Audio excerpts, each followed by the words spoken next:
NASA claims that during the Nixon administration, between the years 1969 and 1972, 12 astronauts walked on the surface of the moon and returned safely to Earth. This event was even commemorated on 2 United States coins, the Susan B. Anthony dollar, which was minted from 1979 to 1981, and then again in 1999, and the Eisenhower dollar, which was minted from 1971 to 1978. The reverse sides of both of these coins were based on the Apollo 11 insignia, and show an eagle landing on the moon with the Earth in the background. Okay, engine stop. We copy you down, Eagle.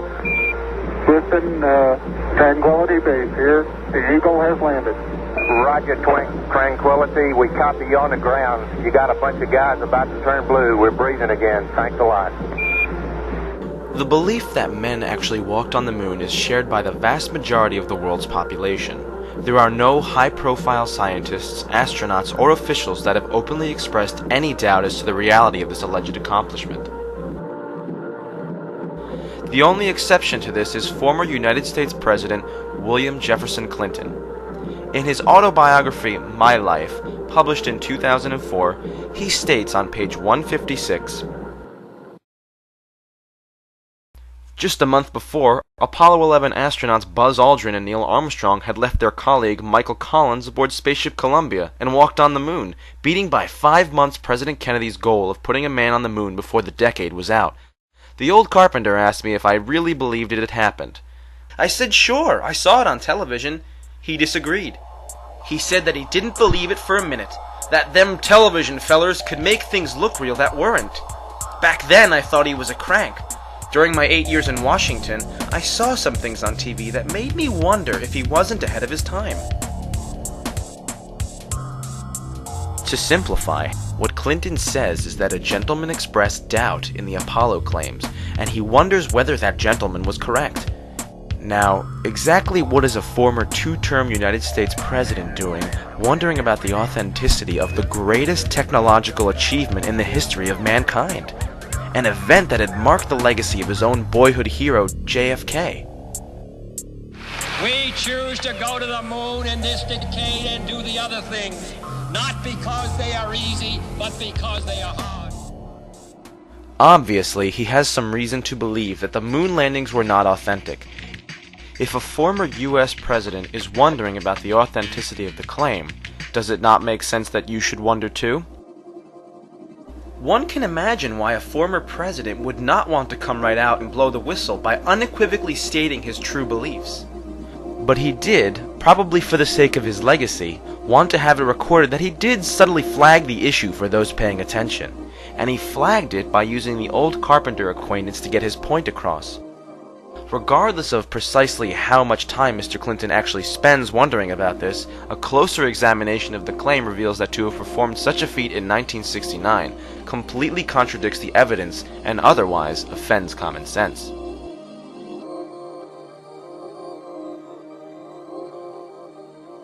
Stage pushed. Engine arm is out. Okay, I'm going to get the pro. 99, proceeded. 3, 2, 1. Ignition. Run away, Houston. Checks are good. Ag start.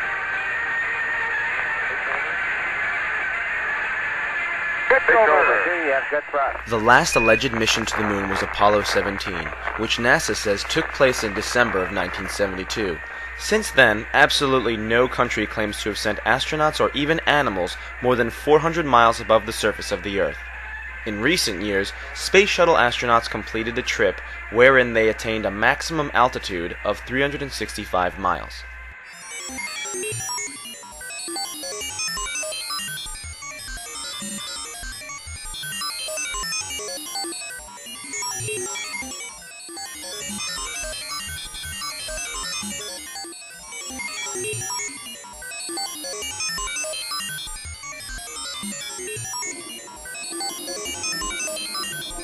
Normally, the space shuttle orbits at an altitude of approximately 200 miles from the Earth, the same orbit altitude of the International Space Station. Now, you might be asking, why exactly is this maximum distance from Earth relevant to our discussion? Well, let's put it this way. The Moon is 240,000 miles away from the Earth. The diameter of the Earth is 8,000 miles. This puts the moon at about 30 Earth diameters away. In relation to the space shuttle's orbit on this scale, it has never traveled more than 1/2 of 1 inch away from the Earth's surface.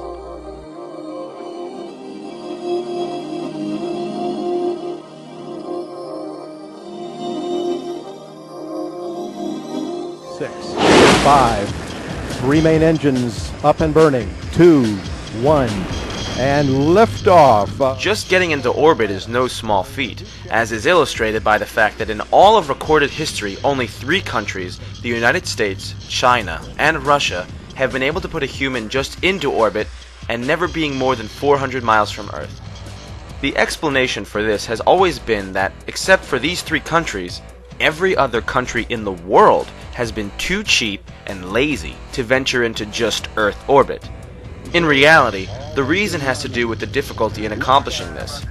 This most of all drives home the point that NASA's claim of sending men on a 240,000-mile trip in 1969, some 600 times further than they can send men today, is just not plausible. One reason the space shuttle has not been sent beyond 400 miles into space has to do with the Earth's magnetism. The core of the Earth is molten iron. As it slowly swirls around, it generates a powerful magnetic field surrounding the Earth. These fields cause the formation of 2 radiation belts around the Earth, called the Van Allen radiation belts. They are made of charged particles and are named after James Van Allen, who was in charge of the Geiger counters installed on the Explorer 1 satellite, which discovered the belts in 1958.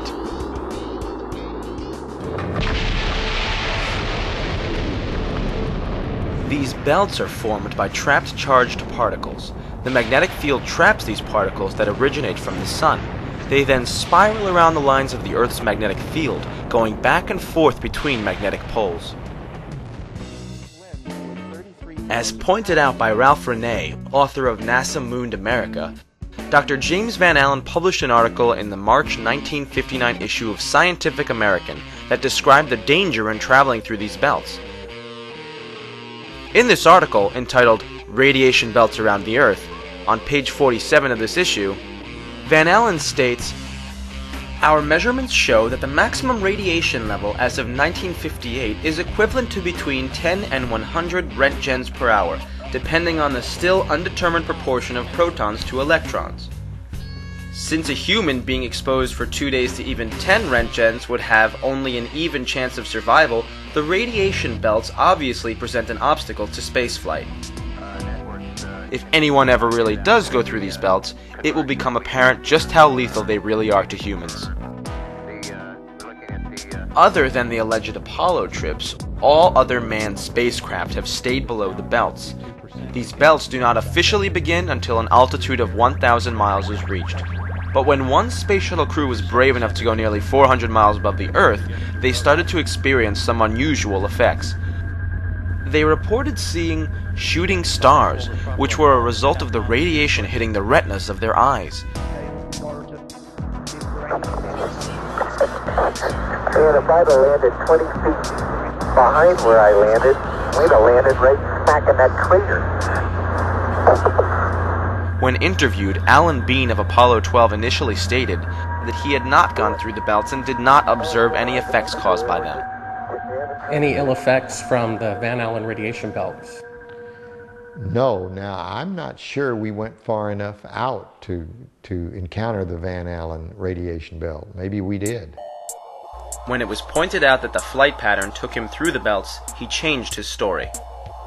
The belts are 1,000 miles to 25,000 miles above the Earth. Then we went right out through them. No effects on yourselves? We didn't even know it. I don't think anybody, well, maybe somebody said you went through the radiation belt, but we didn't feel it inside, and we didn't get any, added radiation. The space shuttle went to 365 miles a few years ago. Because I worked in news. I saw CNN. They said that the radiation belts surrounding Earth are more dangerous than previously believed because the astronauts saw shooting stars with their eyes closed just when they got within 600. Radiation belt. We saw shooting stars, but they're not shooting stars from with your eyes closed, although they look like it. If you're out in space beyond the Van Allen belt, and probably within the Van Allen belt, and close your eyes and just pay attention. You don't notice it unless you pay attention. Then all of a sudden you'll see a little flash like a shooting star, except it's like that. There goes one this way. Then one just blossoms. And then not that fast. Maybe you wait 3 minutes or 2 minutes and one goes whoosh. And what's happening is cosmic rays are hitting the back of your eye and exciting those sensors in the back of your eye. So that's what you see. And they got high enough apparently to close it. My guess is in Earth orbit, if you closed your eyes and just paid attention, that you would see them. The first time they were seen was when they went to 365 miles. Yes. That's 650 miles below or away from the radiation. Yeah, see, it's below. My guess if they just did it tonight. But see, if you're just going to sleep or closing your eyes or it's dark, you don't notice them. But if you'll close your eyes and pay attention, which we had an experiment to do, by the way, then you see them whistling by. Not on our mission, by the way, they hadn't been discovered yet. I saw them one day on the moon. It wasn't dark, and it was kind of dark, and I saw this flash of light. And it looked like it was on the moon, but really it wasn't. It was a flash of light in my eye. Some scientists argue that the trip through the belts was so brief, that is only a few hours, that the radiation would not have had a negative effect on the astronauts. But the question remains, if these belts are not dangerous, why in the last 30 years has absolutely no country put even a monkey past these belts? The standard excuse is that no one has wanted to spend the money to do so. But to write off every advanced country in the world as too stingy and incompetent in over a third of a century to explore further than 400 miles from Earth really is a bit too much to fathom. It is more likely that we simply do not have the technology to go further at this time.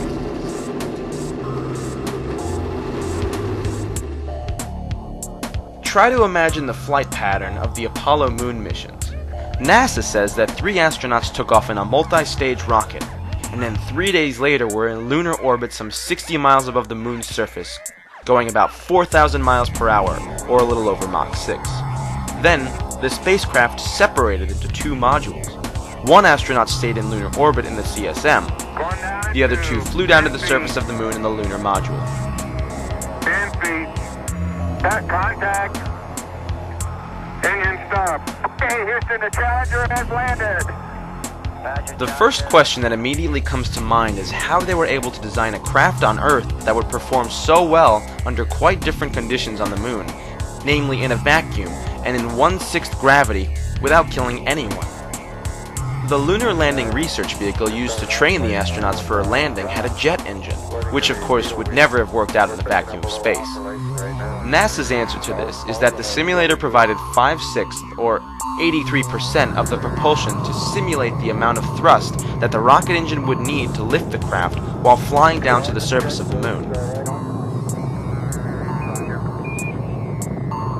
This would be using 83% of Earth's propulsion requirements to adjust for an environment with only 17% of the Earth's gravity? Explanations such as this certainly drive home the point that no matter how convoluted, they will always have a rationalization for everything.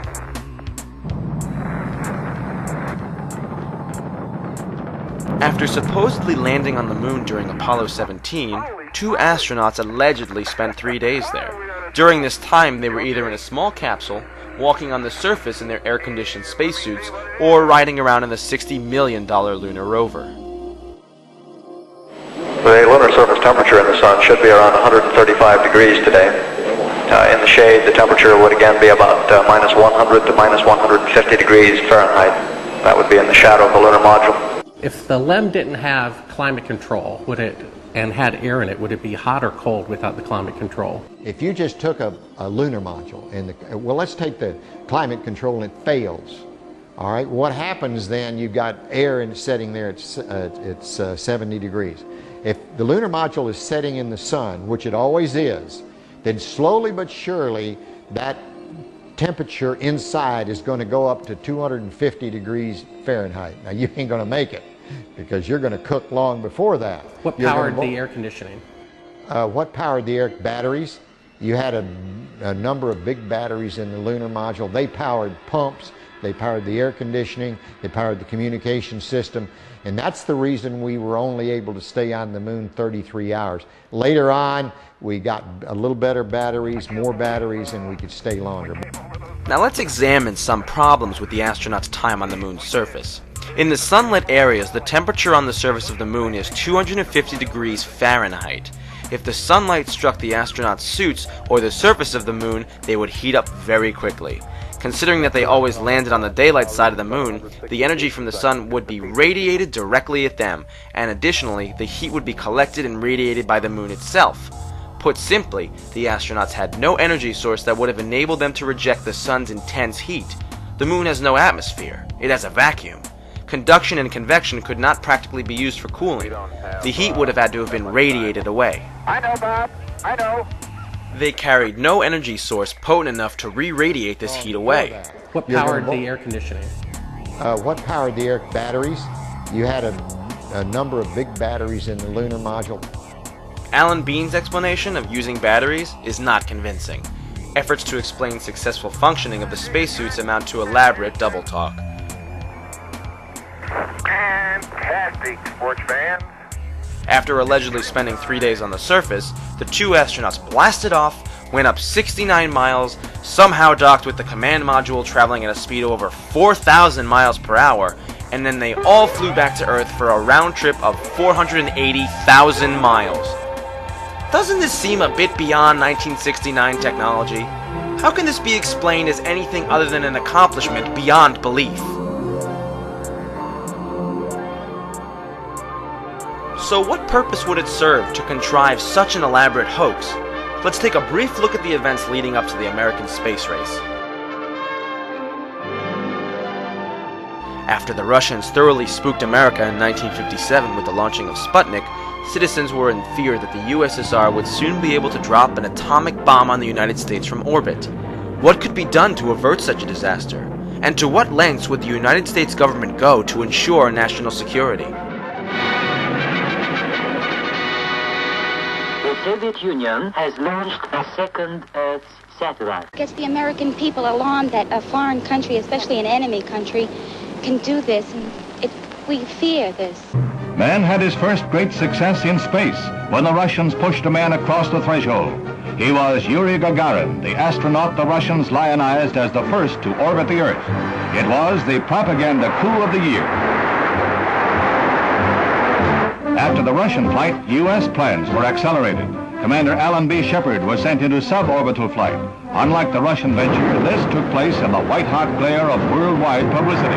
The Mercury capsule is right on course as the commander took over the controls to become the first man to guide a spacecraft. As the tension increasingly rose between the world's two dominant post-war powers, the space race went into high gear, with Kennedy promising in 1961 to put a man on the moon by the end of the decade. We choose to go to the moon. We choose to go to the moon.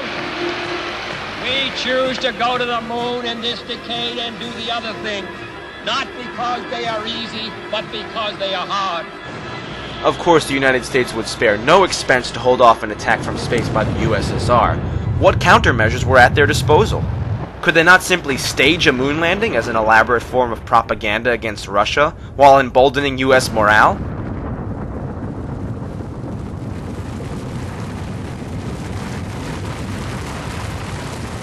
High in the volcanic mountains of Arizona, a little piece of the moon was recreated on Earth.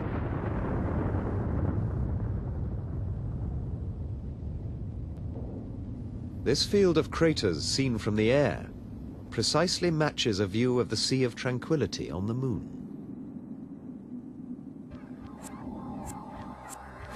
It is common in the history of warfare to intimidate your foe by means of deception. For example, during World War II, the Allies placed inflatable tanks on the battlefield to make the enemy think they were confronting a more formidable foe. One could say that the Apollo bluff worked, as there never was a nuclear war. Yet, no one has ever come forward and actually admitted to this deception long after the Cold War hostilities have ceased. I don't care what you say. I went to the moon and back, and everyone that's a scientist knows it. Now, if you want to not believe it, it's okay, you know? It's okay. It's a better story. It just happens to be a lie, that's all. I probably would have done what the other 6 did, because I'm just as stubborn as anybody else. I said, I don't need to prove to you that I went to the moon. I know I went. Well, I know for a fact you didn't walk on the moon. I've seen the footage. That's fine. It's okay if you know it. Do you understand that? You can have any opinion you want. That's what's wonderful about this country. You can believe anything you want. And it's okay with me, for sure. Right. The most common question asked is how so many people could have been kept quiet about it. One wonders too why the astronauts would go along with such an elaborate hoax. To answer this question, we must all return to World War II Germany. Under Adolf Hitler's leadership, a Nazi war criminal named Wernher von Braun built thousands of V-2 rockets through slave labor that were launched against London. Once the rockets are up, who cares where they come down? That's not my department, says Wernher von Braun. Some have harsh words for this man of renown, but some think our attitude should be one of gratitude, like the widows and cripples in old London town, who owe their large pensions to Wernher von Braun. After the war, the Soviets and the Americans divided up the rocket technology. The Americans brought home over 100 top Nazi propulsion specialists, including their leading rocket scientist, von Braun. Say rather that he's apolitical. Since most people wanted to come live in America, the Soviet Union was given most of the hardware, which, to a large degree, contributed to their victory with Sputnik. In German or English, I know how to count down. And I'm learning Chinese, says Wernher von Braun. By 1961, Nazi rocket scientists such as von Braun maintained a close relationship with President John F. Kennedy as he moved to fulfill his promise to land Americans on the moon before the end of 1969.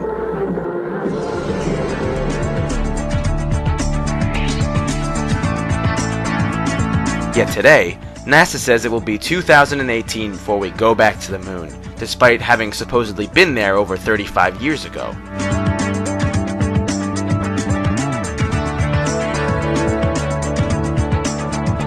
It is time for America to take the next steps. Today I announce a new plan to explore space and extend a human presence across our solar system. We will begin the effort quickly, using existing programs and personnel. We'll make steady progress. One mission, one voyage, one landing at a time.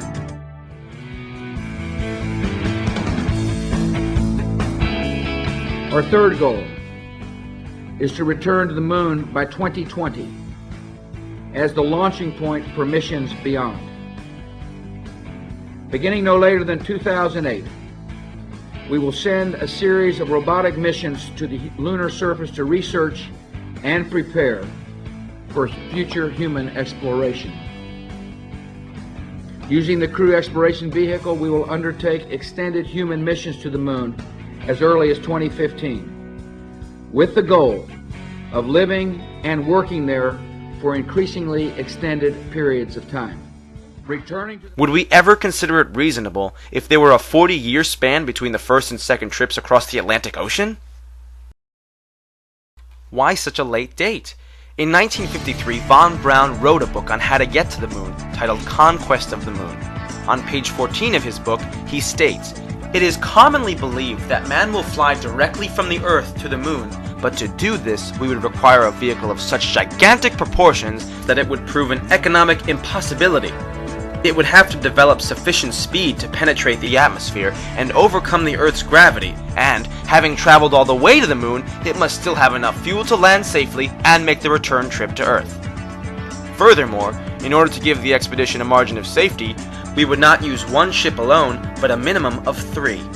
Calculations have been carefully worked out on the type of vehicle we would need for the non-stop flight from the Earth to the moon in return. The figures speak for themselves.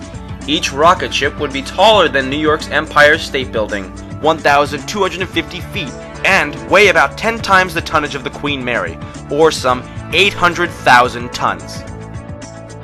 The Apollo program's three-stage Saturn V was only 3,000 tons. The Saturn V was 266 times smaller than it had to be.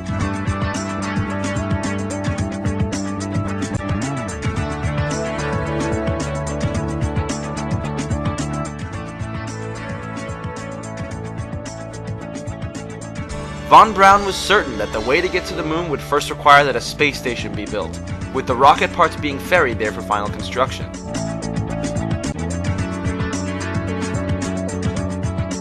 Our first goal is to complete the International Space Station by 2010. We will finish what we have started.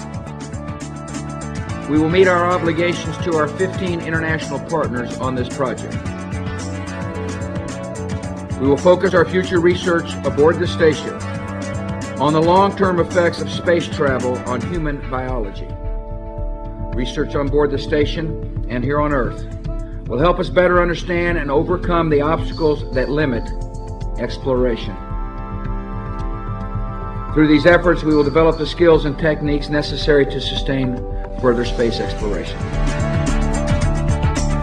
The constructed vehicle would then launch from the Earth's orbit rather than its surface. The Saturn V used only 3 fuels: liquid oxygen and kerosene in the first stage, and liquid oxygen and hydrogen in the upper stages. No exotic new fuels were invented to bring down the fuel requirement. Also, the space shuttle has 30% less mass at liftoff than did the Saturn V. We have ignition and liftoff of Atlantis and the Galileo spacecraft bound for Jupiter. Yet has never attempted to travel beyond the 400-mile altitude. With Kennedy's promise, the space race was in full swing. Yet it became apparent in the mid-60s that there was absolutely no way anything of the sort was going to happen. Following in Commander Shepard's star-studded footsteps came Captain Virgil Grissom.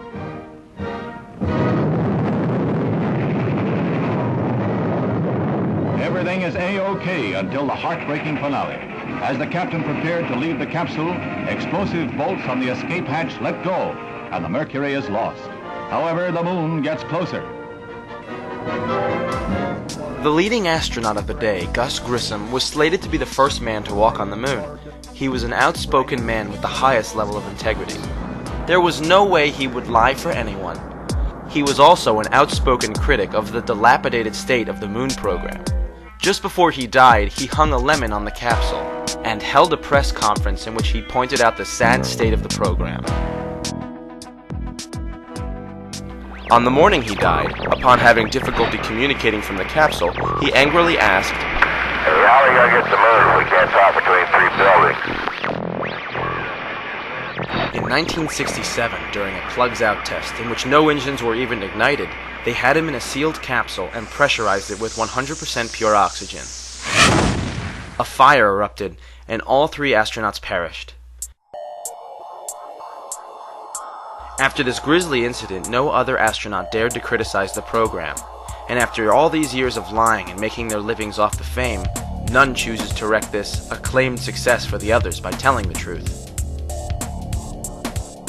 There is strong reason to doubt the fire was accidental. Page 81 of the Apollo 1 Accident Investigation Report, issued by the U.S. Congress, reveals that prior to the fire, NASA, by their own admission, were very well aware of the respective fires at the Johnsville Navy Air Station and Brooks Air Force Base. The fires in question, as pointed out by author Ralph Renee, were a result of sparks and even static electricity igniting the pure oxygen environments. In spite of these past fatalities, NASA used a 100% oxygen atmosphere in the Apollo 1 spacecraft, arguing that they had done it previously on the Gemini program.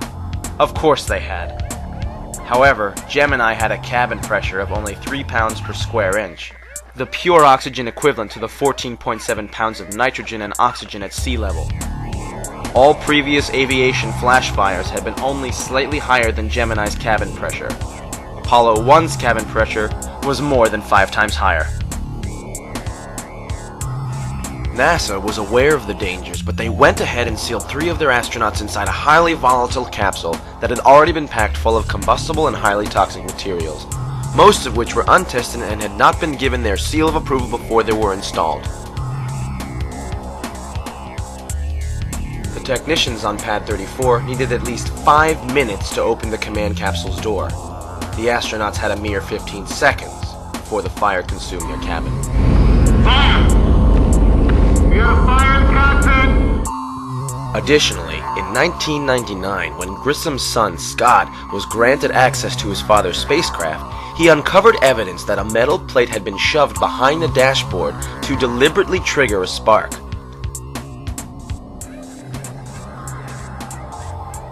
Keep in mind that many of these scientists were war criminals imported from Hitler's Germany.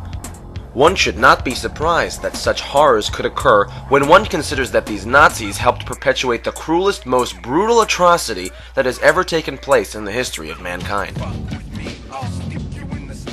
Also, the behavior of the astronauts upon their return to Earth is highly suspicious. Armstrong, Collins, and Aldrin were made to sit and brief the press for nearly an hour and a half. At times, all three men exhibited a type of disinterest or absconding emotion, not to mention outright lying. The most obvious error was in an answer given by Collins. The astronauts were asked if they could see stars from the surface of the moon. Armstrong answered, "I don't recall." Then Collins, in an attempt to cover for Neil's mistake, and remembering his equal communal experience of sharing the capsule in Earth orbit for 8 days with his crewmates, blurted out, "I don't remember seeing any." I have 2 brief questions I'd like to ask, if I may. When you were carrying out that incredible moonwalk, did you find that the surface was equally firm anywhere, or were there harder and softer spots that you could detect? And secondly, when you looked up at the sky, could you actually see the stars and the solar corona in spite of the glare? The first part of your question, the surface did vary in its thickness of penetration. One must be quite cautious in moving around in this rough terrain. We were never able to see stars from the lunar surface or on the daylight side of the moon by eye without looking through the optics. I don't recall during the period of time that we were photographing the solar corona what stars we could see. I don't remember seeing any. We were never able to see stars from the lunar surface or on the daylight side of the moon by eye without looking through the optics. I don't recall during the period of time that we were photographing the solar corona what stars we could see. I don't remember seeing any. Neil, transcripts published later attributed his remark to Aldrin, who was supposed to have been there on the surface. This was done, no doubt, to throw off most, who had only had an altered transcript and not a film copy of the entire press conference. I know there's a lot of scientists from a number of countries standing by to see the lunar samples, and we thought you'd be interested in seeing that they really are here. What about the moon rocks, the laser reflector discs, and the photographs of the astronauts on the moon? The Apollo samples are not rocks gathered during moonwalks. They are, in fact, meteorites that were specifically gathered on Earth by von Braun himself before the moon landing ever took place. After Kennedy declared that we would land on the moon by the end of the decade, the race to the moon was in full force. So why would von Braun, who was supposed to be working feverishly on the Saturn V rocket, need to go to Antarctica? In the May 1967 Popular Science article entitled A Spaceman's Look at Antarctica, page 114 to 116, von Braun states, "It may well be smart to test lunar vehicles or surface drills in Antarctica before taking them to the moon." This was never done. He did, however, meet up with the Penguins. In reality, the real reason for the trip was to gather meteorites that could be passed off as moon rocks.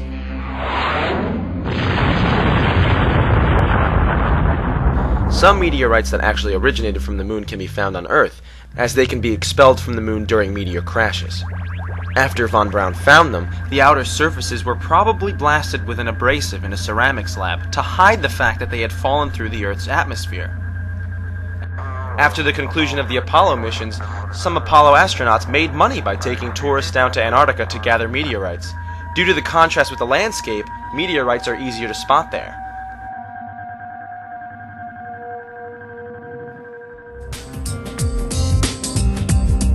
But it's evidence the astronauts left behind and not what they brought back, that may offer the clinching proof.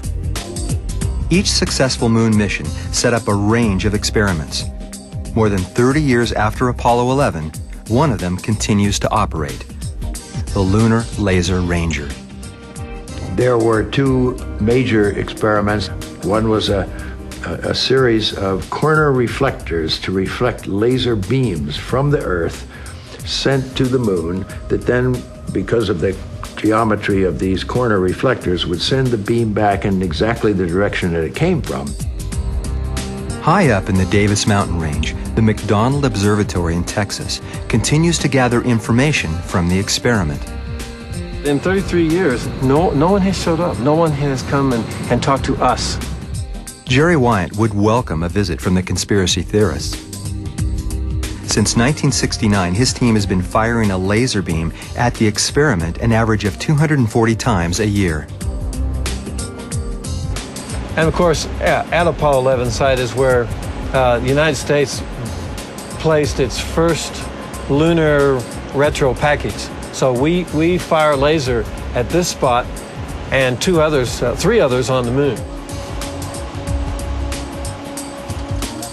Now he's turned the laser on. In a few seconds, you'll see the splash. The laser hits the reflector on the moon's surface and bounces back as a series of pulses invisible to the human eye. By measuring the time it takes for each laser pulse to return, scientists gather key information about the Earth's position in the solar system.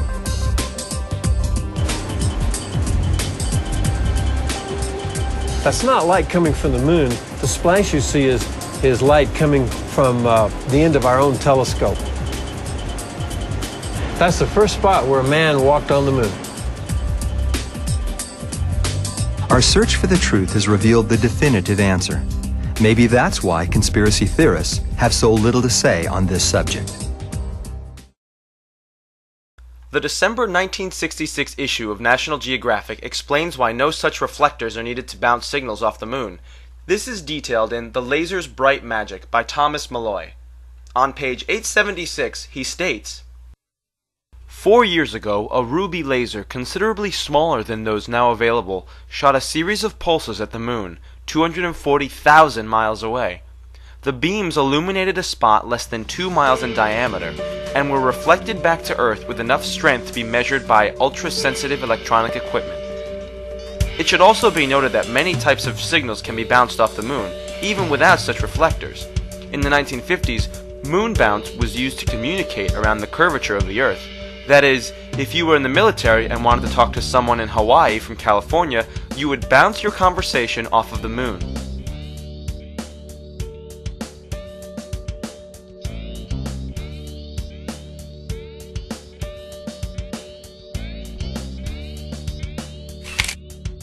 The photographs also fail under critical analysis. There are flags waving in the wind even though the moon exists in a vacuum, and astronauts that cannot jump more than 6 inches high on the first mission, when the gravity is only 1/6 that of Earth's. But just the sheer perfection of the setups and appearances of the photos is enough to make you wonder whether they were shot in a studio. There is no fog on the film from immense temperature variation, no discoloration from radiation, no lightning streaks from micrometeoroids passing by. Other anomalies include photos that seem to be taken using artificial light. Apollo researcher David Percy traveled to Sweden to talk to Jan Lundberg, the man that managed the group in charge of supplying NASA with the advanced cameras used to take photographs on the moon.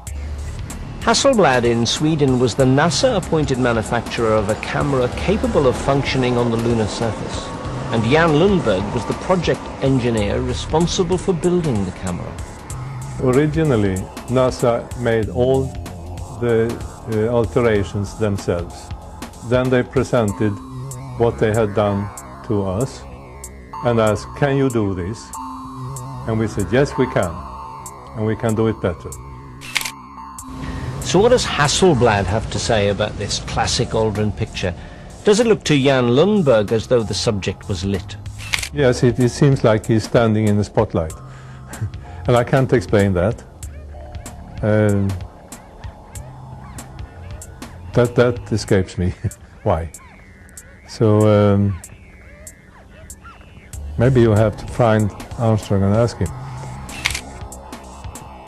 And how exactly did they pan the camera up to film the liftoff of the ascent module on Apollo 17? How do you think we took the pictures of the liftoff on Apollo 17 with a television camera? How do you think we missed them on Apollo 16 because of the time delay? By the time the guy sent the signal, it was gone and the camera couldn't track fast enough. So on 17 he sent the signal a second and a half or 3/4 of a second earlier so that the camera got the signal and we were... How do you think that happened?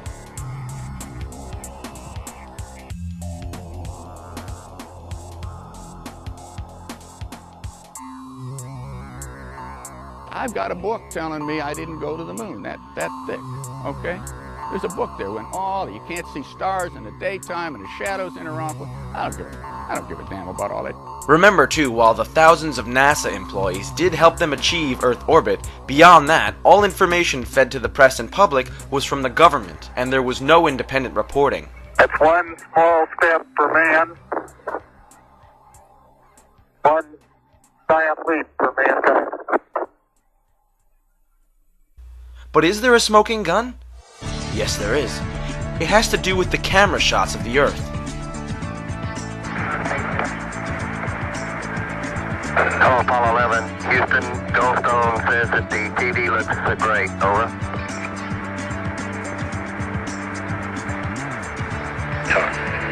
Okay, Roger.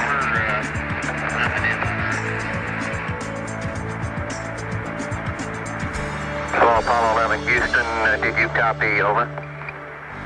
Although it is likely that the astronauts were on the Saturn V rocket when it took off, it seems that they stayed in low Earth orbit for the duration of their missions.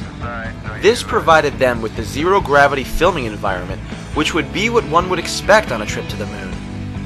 They may also have done dives in a KC-135 to get the zero-gravity shots.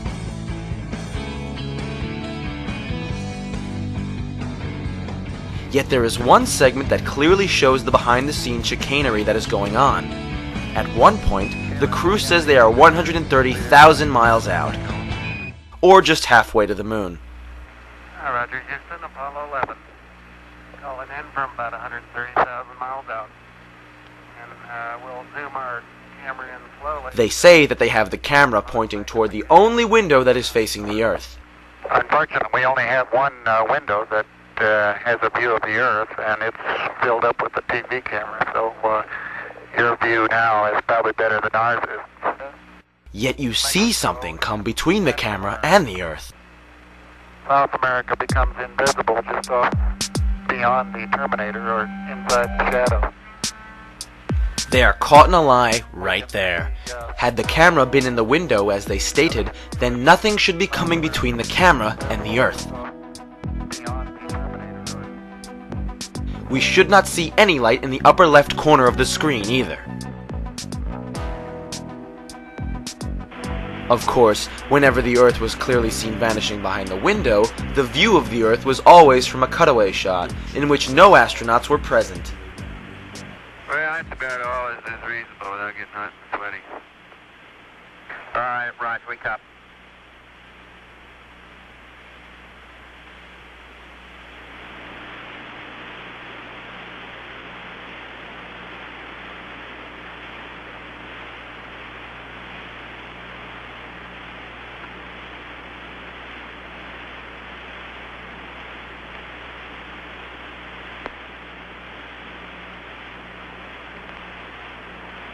In this circumstance, it was probably a globe on the outside of a mock command capsule in a studio environment. But in this other video, it is easy to see how a different method of trick photography was used. They had placed a transparency over the window to make the window look like the Earth. You can actually see a corner of this transparency pulled away from the window when the lights come on. Can't quite make out who that had.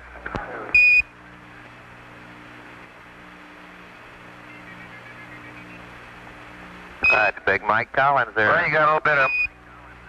Yeah, hello there, sports fans. You got a little bit of me, plus Neil's in the center couch, and Buzz is doing the camera work this time.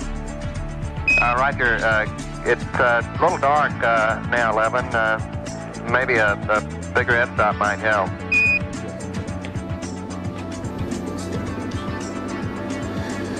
This is, what is this? Oh, this is a shot from 130,000 miles out. I guess it's from approaching.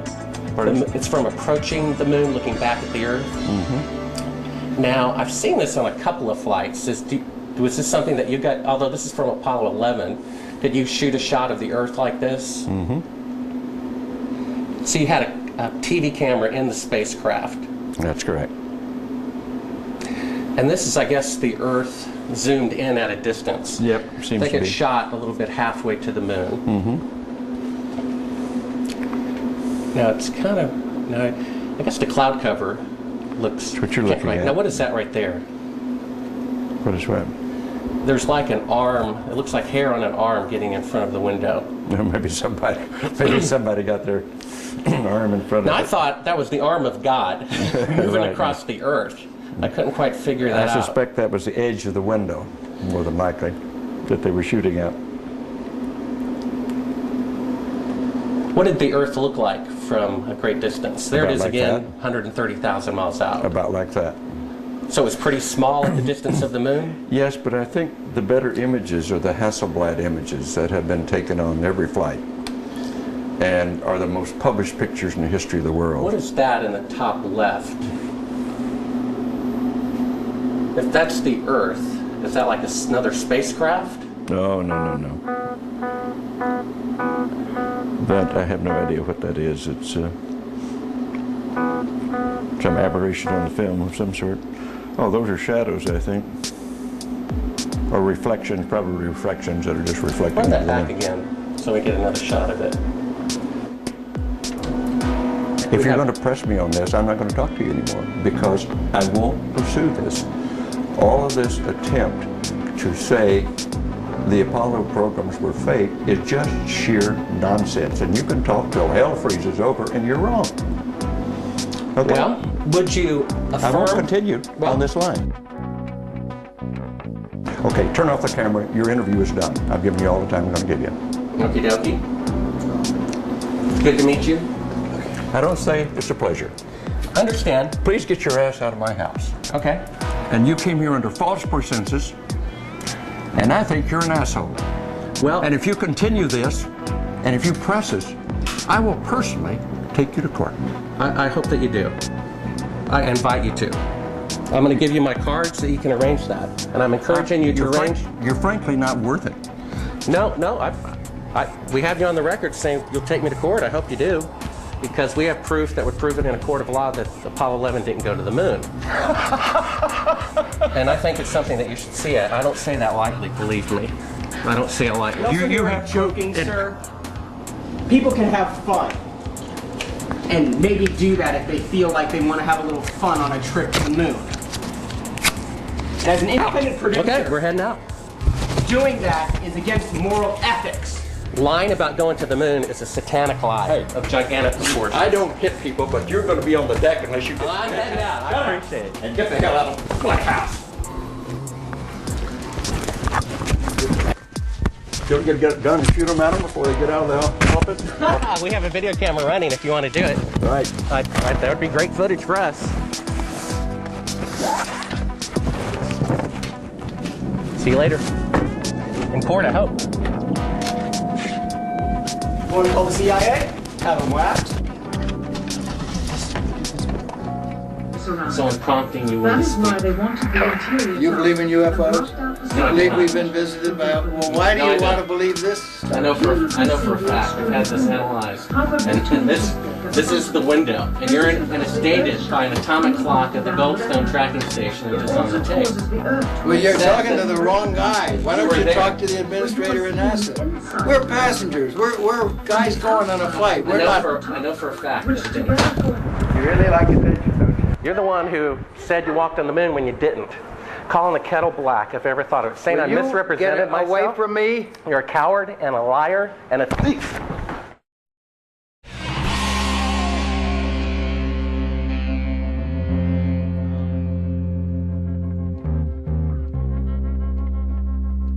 Buzz Aldrin's violent reaction is not surprising, considering the hundreds of thousands of dollars he has made by defrauding people, selling his personal memorabilia.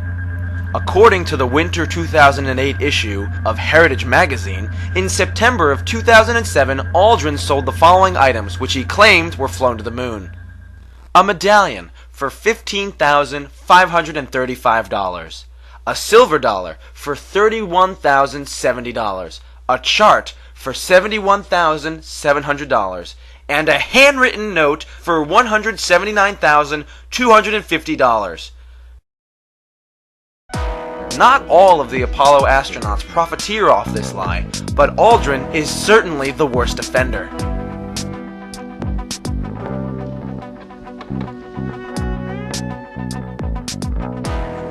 Mr. Armstrong, Bart Sibrel, ABC Digital. Wanted to give you the opportunity to swear on the Bible that you walked on the moon. Will you put your left hand on the Bible and swear to God that you walked on the moon? Gentlemen. Mr. Sibrel. Yes? If you really walked on the moon, why would you not do that? So why don't you just put the end to the record in the argument and put your hand on the Bible, swear to God you walked on the moon. Mr. Sibrel, knowing you, that's probably a fake Bible. Really? Well, no, it's a real Bible. You have the opportunity to have $5,000. The meeting is not open. Well, you have $5,000 cash. You can give it to charity if you swear on the Bible that you walked on the moon. Please I have give the it to tape. charity. It'd be fine. Why don't you swear to... Why not? Why won't you do it? So why don't you put your hand on the Bible and swear to God that you walked on the moon? Mr. Sibrel has made a fool of himself in front of the world. Mr. Sibrel, you do not deserve answers. Jefferson Clinton. In his autobiography, My Life, published in 2004, he states on page 156, just a month before, Apollo 11 astronauts Buzz Aldrin and Neil Armstrong had left their colleague Michael Collins aboard Spaceship Columbia and walked on the moon, beating by 5 months President Kennedy's goal of putting a man on the moon before the decade was out. The old carpenter asked me if I really believed it had happened. I said sure, I saw it on television. He disagreed. He said that he didn't believe it for a minute, that them television fellers could make things look real that weren't. Back then I thought he was a crank. During my 8 years in Washington, I saw some things on TV that made me wonder if he wasn't ahead of his time. To simplify, what Clinton says is that a gentleman expressed doubt in the Apollo claims, and he wonders whether that gentleman was correct. Now, exactly what is a former two-term United States president doing, wondering about the authenticity of the greatest technological achievement in the history of mankind? An event that had marked the legacy of his own boyhood hero, JFK. We choose to go to the moon in this decade and do the other things, not because they are easy, but an inch away from the Earth's surface.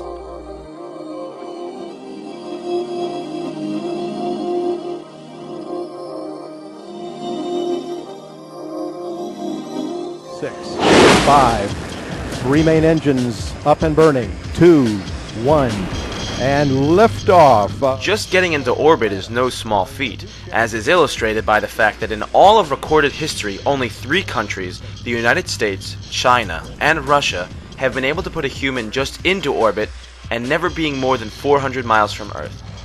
The explanation for this has always been that, except for these 3 countries, every other country in the world has been too cheap and lazy to venture into just Earth orbit. In reality, the reason has to do with the difficulty in accomplishing this. This most of all drives home the point that NASA's claim of sending men on a 240,000-mile trip in 1969, some 600 times further than they can send men today, is just not plausible. One reason the space shuttle has not been sent beyond 400 miles into space has to do with the Earth's magnetism. The core of the Earth is molten iron.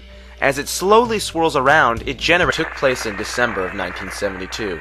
Since then, absolutely no country claims to have sent astronauts or even animals more than 400 miles above the surface of the Earth. In recent years, space shuttle astronauts completed a trip wherein they attained a maximum altitude of 365 miles.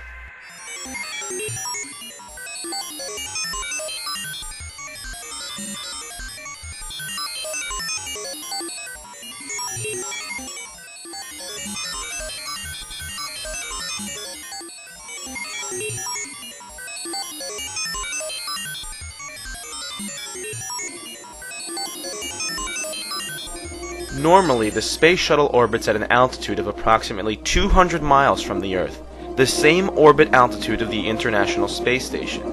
Now, you might be asking, why exactly is this maximum distance from Earth relevant to our discussion? Well, let's put it this way. The Moon is 240,000 miles away from the Earth. The diameter of the Earth is 8,000 miles. This puts the Moon at about 30 Earth diameters away. In relation to the space shuttle's orbit on this scale, it has never traveled more than 1/2 of one. Obviously, he has some reason to believe that the moon landings were not authentic. If a former US president is wondering about the authenticity of the claim, does it not make sense that you should wonder too? One can imagine why a former president would not want to come right out and blow the whistle by unequivocally stating his true beliefs. But he did, probably for the sake of his legacy, want to have it recorded that he did subtly flag the issue for those paying attention, and he flagged it by using the old carpenter acquaintance to get his point across.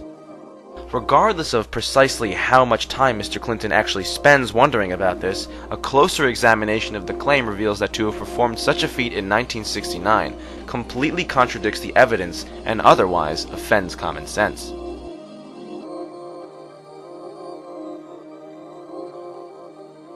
Stage pushed. Engine arm is out there. Okay, I'm going to get the pro. 99, proceeded. 3, 2, 1. Ignition. Run away, Houston. Vector good. Ag start.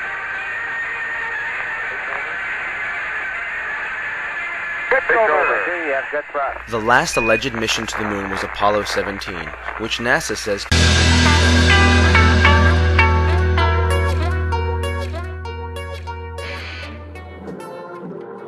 NASA claims that during the Nixon administration, between the years 1969 and 1972, 12 astronauts walked on the surface of the moon and returned safely to Earth.